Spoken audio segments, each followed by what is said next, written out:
হাইলাকান্দিৰ কাটাখাল নৈৰ তীব্ৰ গৰাখহনীয়াত বিধ্বস্ত মহম্মদপুৰ গাঁও নদীৰ বুকুত জাহ গৈছে বহু বাসগৃহ আৰু কৃষিভূমি ঘৰ বাৰী এৰি নিৰাপদ স্থানলৈ ঢাপলি মেলিছে বহু পৰিয়ালে মথাউৰি নিৰ্মাণৰ নামত ঠিকাৰাৰে লুণ্ঠন চলোৱাৰ অভিযোগ স্থানীয় ৰাইজৰ খহনীয়া প্ৰতিৰোধৰ বাবে বিজ্ঞানসন্মত ব্যৱস্থা গ্ৰহণ কৰিবলৈ জলসম্পদ বিভাগক আহ্বান অঞ্চলবাসীৰ আৰু এই সন্দৰ্ভত আমাক সবিশেষ জনাব অৰূপ সেনে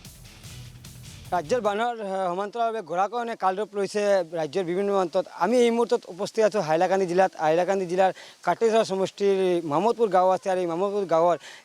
যে কেইবাটা পৰিয়ালৰ ঘৰ এতিয়া সম্পূৰ্ণৰূপে যি কাটাখাল নৈ আছে কাটাখাল নৈ গৰাখহনীয়াত যা গৈছে আৰু যাৰ ফলত ইয়াৰ যি পৰিয়ালৰ লোক আছে তেওঁলোকে এতিয়া দিনে ৰাতি আতংকত ভুগিব লগা হৈছে কিয়নো যিকোনো সময়ত তেওঁলোকৰ যি সপোনৰ ঘৰ আছে সপোনৰ ঘৰখন সম্পূৰ্ণৰূপে নৈৰ বুকুত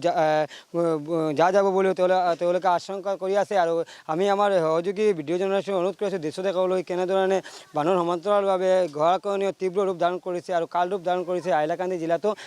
জিলাৰ কাটিজৰা সমষ্টিৰ যি মহম্মদপুৰ গাঁও আছে এই মহম্মদপুৰ গাঁৱৰ দেখা গৈছে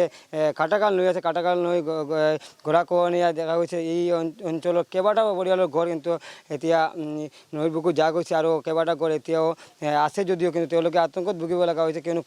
যিকোনো সময়ত এই তেওঁলোকৰ ঘৰ এতিয়া সম্পূৰ্ণৰূপে নৈৰ বুকুত যাব বুলিও তেওঁলোকে আশংকা কৰিছে আমাৰ লগত ইয়াৰে কিছু স্থানীয় লোকো আছে তেওঁলোকৰ পৰা কিছু কথা জানিবলৈ চেষ্টা কৰিম তেওঁলোকে কেনেকা আছে কি ক'ব আপুনি আমি আর কি কব মানে আমরা তো নদী ভাঙ্গিয়া যাইবার আজ বাক্কা কদিন ইয়ে আছে আমরা তো বেদান পেটিশন করছি আমরা কিন্তু বর্তমানে যাইবার জায়গা নাই নির্ভয় মানুষ আমরা হুরতা লইয়া রাতকে ঘুম নাই আমরা ঘুমানির বহুত ডর আছে আমরা ঘুমাইতে অনেক একজনে ফর দেওয়া লাগে আরেকজনে ঘুমানি লাগে এখনো নদী ভাঙ্গিয়া যার গিয়া যদি যাই গিয়ে আমরা যাইতাম খানো এই পর্যন্ত আমরা কোনো ব্যবস্থা নাই আমরা ওটাও অনুরোধ হইল আর ও আমরা এমএলএর কাছে হোক জহির ভাইয়ের কাছে হোক মানে আমরা যে কোনো একটা ব্যবস্থা তাইন করিয়া দিতা আর না হলে তো আমরা কোনোখানে যাইবার জায়গা নাই অন্য আমার বক্তব্য মানে শেষ করলাম